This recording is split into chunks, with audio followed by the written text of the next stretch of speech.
students. This is Mr. Zacek, DJ Z. Anyway, I just like the beat there with that stuff, but we're not going to listen to that. What we're going to do today is work on writing standard equations in standard form and using standard form to model. And so we're going to work through this via example. But before we do that, just some things to remember that when we think about standard form, we're thinking about this, okay, ax plus by equals c. Now, a, b, and c represent numbers, and here's a couple things that we want to have happen here. Number one is we want to have no fractions. Okay, we want to have no fractions. And the second thing in this is we want the value of a to be greater than 0, or we want the value of a to be positive, is another way that we can say greater than 0. So as we look at our first question here, we see it's not written in standard form. In fact, this is written in what we know is slope intercept form. And we're trying to rewrite this into standard form.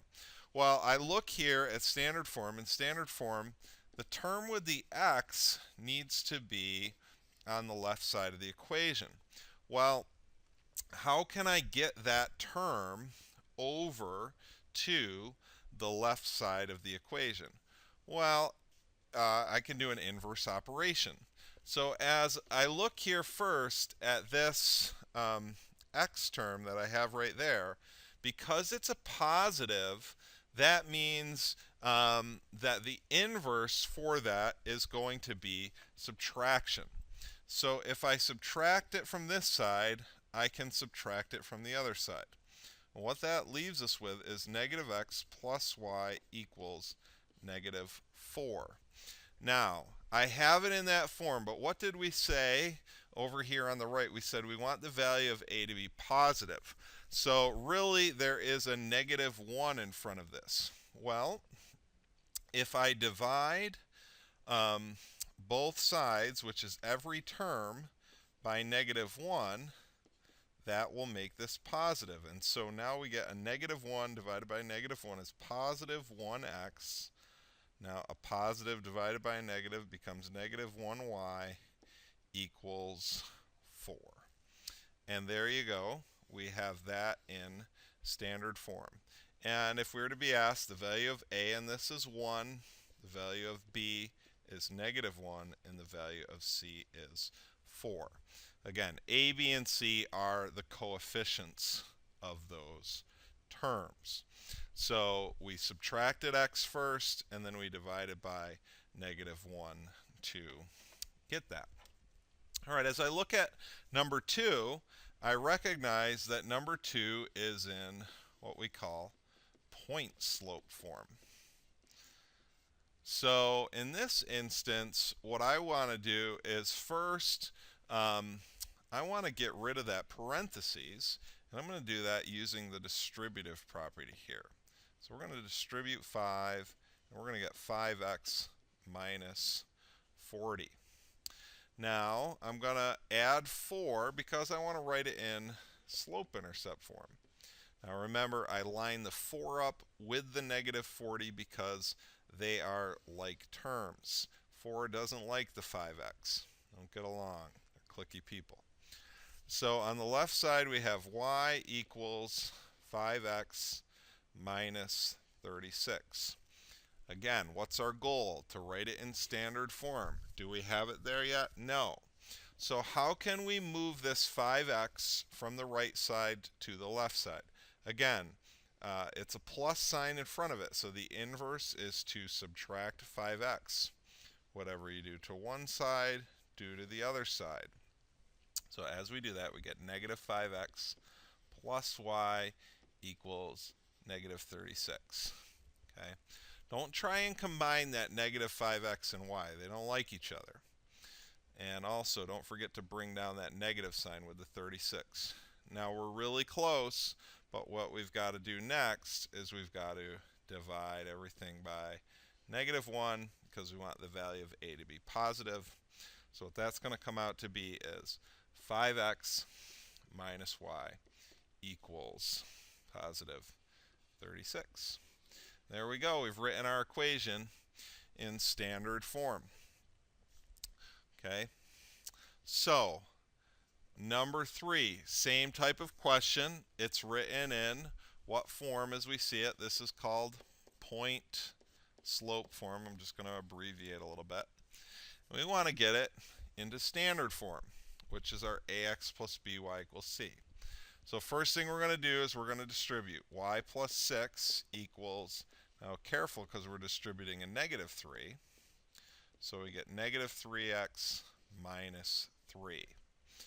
Do you remember what we did in number 2 next? There we added 4, so here we're going to subtract 6. And I'm going to write it under the -3 because those are the like terms. So I get y equals -3x minus 9. That's slope-intercept form. Okay, so again, that's slope-intercept. But we still haven't got it to standard form. Now this time, what do you see in front of that x? Well, it's negative there. So what's the inverse going to be? It's like subtraction, so we undo subtraction with addition, plus 3x. The 3x and the y don't like each other. They keep their distance. And there we go. No fractions. The value of a is positive. All right? So, moving along. Now, as we get to number 4, what do we see? Oh no, we have a fraction. Well, hey, we've got some skills in this class. What can we use when we have a fraction? I'm just going to rewrite this. The fraction eliminator. That's right, I heard somebody say it. When you have an equation and you have a fraction, use the fraction eliminator. Step 1, determine the LCD with the fraction eliminator. Step 2, multiply by the LCD with the fraction eliminator. Okay, let's pause. Step 1, determine the LCD, the least common denominator. Well, here we only have one denominator, so that's very simple. It's 5, right? So step 1, determine the LCD with the fraction eliminator. Step 2, multiply by the LCD. Now, we're going to multiply both sides by 5. But really, on the right side, that's going to be distributing. So it's really going to be like 5 times -3/5 x plus 5 times 2. And if you want to shortcut that and write it just like that, you can do that. That's fine. Okay? So our fraction eliminator song. Step 1, determine the LCD. Step 2, multiply by the LCD. Step 3, divide, and the fractions are gone. Okay, what are we dividing? Well, what we want to see here is we're dividing 5 goes into 5 one time there. And so now we have 5y equals -3x plus 10. Again, what is our goal? Our goal is to write it in standard form. We want it to look like ax plus by equals c. It doesn't look like that right now. We have the 3x on the right side. What's the sign in front of it? Negative sign. Good. So add the 3x to both sides. Here's what we get. 3x plus 5y equals 10. All right. Value of a is positive. We don't have a fraction. Okay. Now, why don't we push pause and see if you can do number 25, sorry about the numbering, on your own. Okay, we're back now to check, and the answer in standard form is x minus 2y equals 20. Okay, and we've got the work there. The LCD was 2. When we multiplied through there, it ended up as 2y equals x minus 20. We subtracted x because that x had a positive 1 in front of it. And then we divided by negative 1 to get that positive value. So hopefully you have that right. If you're not sure about any of those, feel free to go back and look them over. But let's look to the next page here. And now we're going to look at using standard form to model some situations. And so let's read along here with the situation. A football team scores 63 points. Wow, they had a good game. And all the points come from field goals, worth 3 points and touchdowns, with successful extra point attempts worth 7 points. They had a good kicker. Write and graph a linear equation that represents this situation. Lift every possible combination of field goals and touchdowns the team could have scored. All right, well, as we look at this, what are we given? Well, we're given the total score,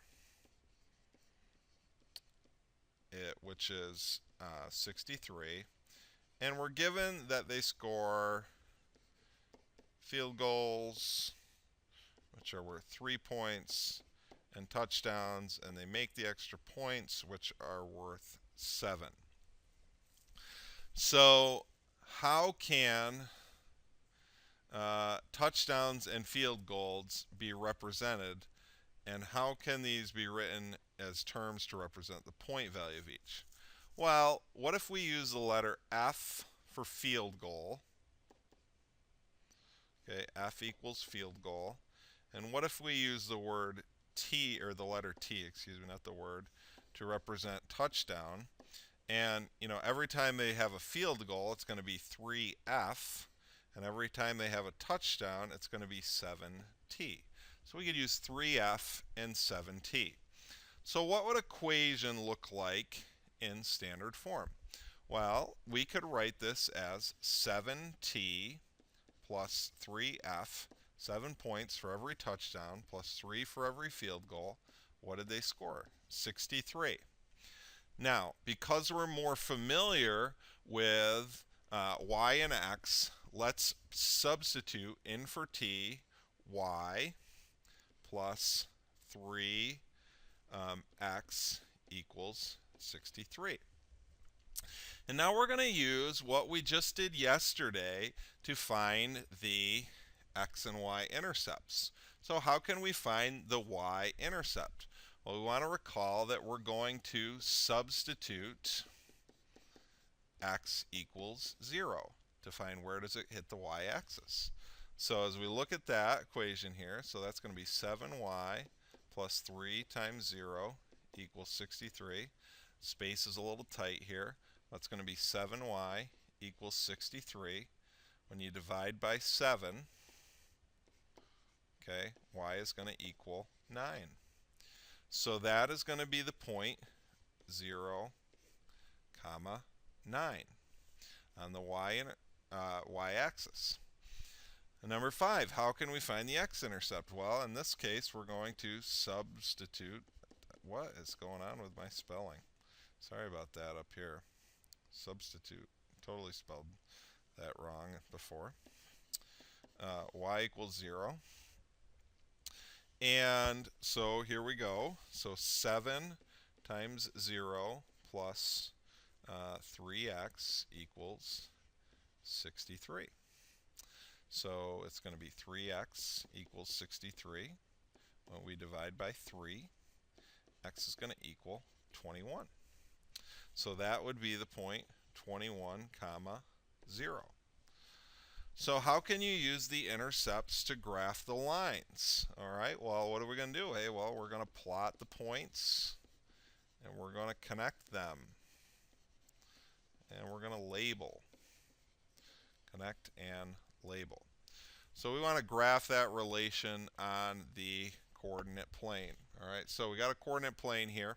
Now, let's look back. What did we substitute in for touchdowns. We put Y in for touchdowns, so therefore the Y-axis is going to represent touchdowns. And we put field goals in over here. So field goals, that one in for X. Okay. And so what do we have for our points? I'm just going to bring those points down so I don't have to keep moving this grid. 0, 9, and 21, 0. Okay, so let's go here up by, I'm going to just write this in. Hopefully it's on your printed. Whoops, don't do that. Go back. Hopefully you see this better on your printed one here, but I'm just going to put this other line in there. Okay. So we've got, going up our grid here, 2, 4, 6, 8, 10. So 0, 9 would be right there. And the other one is going to be 21, 0. So how many lines do you have? 1, 2, 3, 4, 5, 6, 7, 8, 9, 10, 11, 12, 13, 14, 16, 17, 18, 19, 20. All right, I'm going to break a graphing rule. All right, we would never want to do this on a test, but I'm going to do this right now. I'm just going to extend that out just for the sake of time and put 21, 0. So we got 0, 9, we got 21, 0. Now we're going to use your straight edge, and you want to connect those two lines. Okay. Now, what that says is it gives you the combinations of what you could have to score that in a game. So, like the point 0.09, as we look at that point 0.9, okay? Again, what does the x-axis represent here? Well, the x-axis represents field goals. So you could have, one possible thing is you could have 0 field goals with 9 touchdowns. 9 times 7, 63. The other point that we had, you could have had 21 field goals. That's crazy. And 0 touchdowns. Okay? Not likely. But any other point that you see on the graph would also work. So it looks to me like this is a point here, which we have 2, 8. Again, what does 2 represent? The field goals. So you could have 2 field goals, and you could have 8 touchdowns. All right, well, let's just check that out really quick. What's 8 times 7? Well, we know that 8 times 7 is 56, and every field goal is worth 3. So 56 and 6 is 62. So what I did is I just misread that there. Okay, so 6 and 56. So that adds to 62. That would not be one of the solutions. Okay, so I thought it was, but I was wrong. How about this one right here? Would that be a solution? That's 1, 2, 3, 4, 4, 7. Okay, and we can test that out. All right. Now, the more accurate your graph is, and my line's a little thick, that's what's giving me some of the problems here. But would it work to have 4 field goals and 7 touchdowns? Would that give you 63? Well, 4 field goals, 4 times 3 is 12, and 49. 12 and 49 add up to be 11, right? 5, 61. Okay, no, that's not. Again, there's the thickness of my line messing me up. Okay, it looks like this one would be a solution of 1, 2, 3, 4, 5, 6, 7, 8, 9. Excuse me, 1, 2, 3, 4, 5, 6, 7, 8, 9. So it would be 9 up 5. Okay, is that going to work? Let's try that out. Okay, 9 field goals, 5 touchdowns. So 9 times 3, 27. 5 times 7, 35. Okay, and 5 and 7, 3, 12, 1, 62. I keep getting 62. All right, so not a bunch, but I think you can see what we're looking at there with how you get 63 points. All right. All right. Have a good night, day, whatever time it is. I'll talk to you guys soon. All right. Bye.